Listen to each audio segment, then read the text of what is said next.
Road கடை style egg rice ஒரு easy tasty recipe தான் இன்னைக்கு பார்க்க போகிறோம். வாங்க ஒரு சுவையான எக் ரைஸ் எப்படி பண்ணுறதுன்னு பார்க்கலாம்.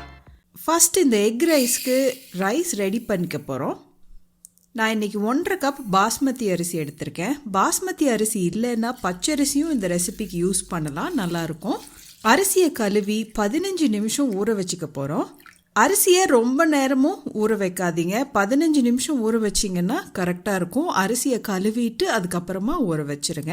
ஊற வச்சுட்டு அதுக்கப்புறமா கழுவினீங்கன்னா அரிசி உடஞ்சிரும். நம்ம ஊற வச்ச அரிசியை வடித்து ப்ரெஷர் குக்கரில் சேர்த்திக்கலாம். ஒரு கப்புக்கு 1.5 கப்பு தண்ணி வீதம். இன்றைக்கி 2.25 கப்பு தண்ணி ஊற்றிக்கோங்க. நம்ம 1.5 கப்பு அரிசி எடுத்திருக்கோம். கொஞ்சம் உப்பு போட்டுக்கோங்க. இதை இப்போ 2 விசில் வச்சு நம்ம குக் பண்ணி எடுத்துக்க போகிறோம். 2 விசில் போதும். 2 விசிலுக்கு அப்புறம் கேஸ் ஆஃப் பண்ணிடுங்க. விசில் அடங்கினதுக்கு அப்புறமா ஓப்பன் பண்ணுங்கள். இப்போ பார்த்தீங்கன்னா சாதம் நமக்கு ரெடி ஆயிடுச்சு. எவ்வளோ நல்லா ஃப்ளஃபியாக சாதம் வந்திருக்கு பாருங்கள்.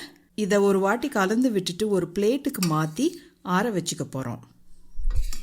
இப்போ நம்ம முட்டை ரெடி பண்ணிக்கலாம். நான் இன்றைக்கி 6 முட்டை எடுத்து வச்சுருக்கேன். ஒரு ஆளுக்கு 2 முட்டைன்னு கணக்கு வச்சிட்டிங்கன்னா கரெக்டாக இருக்கும். ஒரு பவுலில் முட்டையை உடச்சி சேர்த்திக்கலாம்.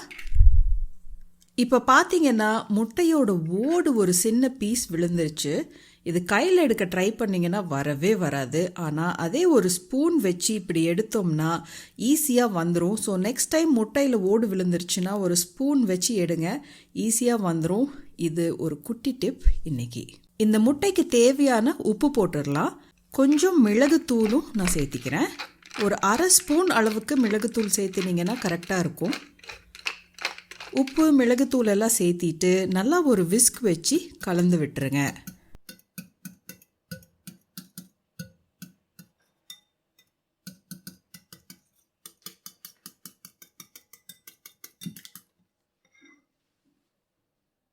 ஒரு நான்ஸ்டிக் பேன் வச்சுருக்கேன். இதில் கொஞ்சம் ஆயில் சேர்த்திக்கிறேன். நம்ம ரெடி பண்ணி வச்ச முட்டையை பேனில் சேர்த்திடலாம். சேர்த்திட்டு இதை இப்போ ஸ்க்ராம்பிள் பண்ணி எடுத்துக்க போகிறோம். ஒரு மீடியம் ஃப்ளேமில் வச்சு இதை நல்லா சாஃப்டாக குக் பண்ணி எடுத்துக்கலாம். கை விடாமல் கிளறி கொடுத்துட்டே இருங்க. அப்போ தான் எல்லா பக்கமும் ஒரே மாதிரி ஈவனாக எக்ஸ் குக் ஆகும். ரொம்ப நேரமும் முட்டையை வணக்கி கொடுத்துட்டே இருக்காதீங்க, ரொம்ப ஹார்ட் ஆயிரும். சாஃப்டாக வர வரைக்கும் வணக்கிட்டு எடுத்துடலாம். நம்ம முட்டை இப்போ ரெடி. இதை கேஸ்லேருந்து எடுத்து வச்சுக்கிறேன். நெக்ஸ்ட் ஸ்டெப், இந்த எக் ரைஸுக்கு தேவையான ஒரு மசாலா பேஸ்ட்டை ரெடி பண்ணி எடுத்துக்கலாம். ஒரு சின்ன மிக்ஸி ஜாரில் ஒரு துண்டு பட்டை, கொஞ்சம் கிராம்பு, ஒரு சின்ன பீஸ் ஸ்டார் அனீஸ், ஒரு பாதி அளவுக்கு மராட்டி மொக்கு, கொஞ்சம் சோம்பு, கொஞ்சம் பூண்டு, இஞ்சி, பச்சை மிளகாய், கொத்தமல்லி இலை, புதினா இலை, கொஞ்சமாக தண்ணி, இதெல்லாம் சேர்த்தி ஒரு நைஸான பேஸ்ட்டாக அரைச்சி எடுத்துக்கலாம். இப்போ பார்த்தீங்கன்னா நம்ம பேஸ்ட் ரெடி. நல்லா ஒரு ஸ்மூத்தான பேஸ்ட்டாக ரெடி பண்ணி எடுத்துக்கிட்டோம். நம்ம எக் ரைஸ்க்கான மசாலா பேஸ்ட் இங்கே ரெடி ஆயிடுச்சு. இப்போது எக் ரைஸ் தாளிச்சிடலாம். ஒரு பேனில் ஆயில் சேர்த்திக்கிறேன். ஆயில் லைட்டாக சூடாகட்டும். இப்போ நல்லா பொடியாக நறுக்கின வெங்காயத்தை சேர்த்திக்கிறேன். வெங்காயம் சேர்த்திட்டு நல்லா சாஃப்ட் ஆகிற வரைக்கும் வணக்கி விட்டுருங்க. இப்போ இதில் 2 பச்சை மிளகாய் நறுக்கி சேர்த்திக்கிறேன். காரத்துக்கு கொஞ்சம் மிளகாய் தூள் போட்டுக்கலாம். போட்டுட்டு லோ ஃப்ளேமில் வச்சு ஒரு வாட்டி வணக்கி விட்டுருங்க. காரம் ஜாஸ்தியாக வேணும்னா பச்சை மிளகாய் 1-2 ஜாஸ்தியாக போட்டுக்கோங்க. இப்போது நம்ம ரெடி பண்ணி வச்ச மசாலா பேஸ்ட்டை சேர்த்திடலாம். சேர்த்திட்டு ஒரு 2 நிமிஷம் நல்லா பச்சை வாசம் போகிற வரை வணக்கி விட்டுருங்க. இந்த கலவையிலிருந்து எண்ணெய் வெளியே வந்துருச்சு. நம்ம பேஸ்ட் நல்லா குக் ஆயிடுச்சு. இதில் நல்லா பொடியாக நறுக்கின முட்டைக்கோஸ் கேபேஜ் சேர்த்திக்கலாம்.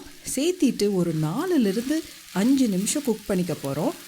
இந்த ரைஸ்க்கு கேபேஜோட ஃப்ளேவர் ரொம்ப நல்லாயிருக்கும். கட்டாயம் கேபேஜ் போடுங்க. ஒரு அரை வேக்காடு வெந்தால் போதும். ஒரு 5 நிமிஷம் இது குக் பண்ணிக்கலாம். இப்போ பார்த்திங்கன்னா நம்ம கேபேஜ் ஒரு அரை வேக்காடு வெந்து ரெடி ஆயிடுச்சு. இப்போது இதில் கொஞ்சம் உப்பு போட்டுடலாம்.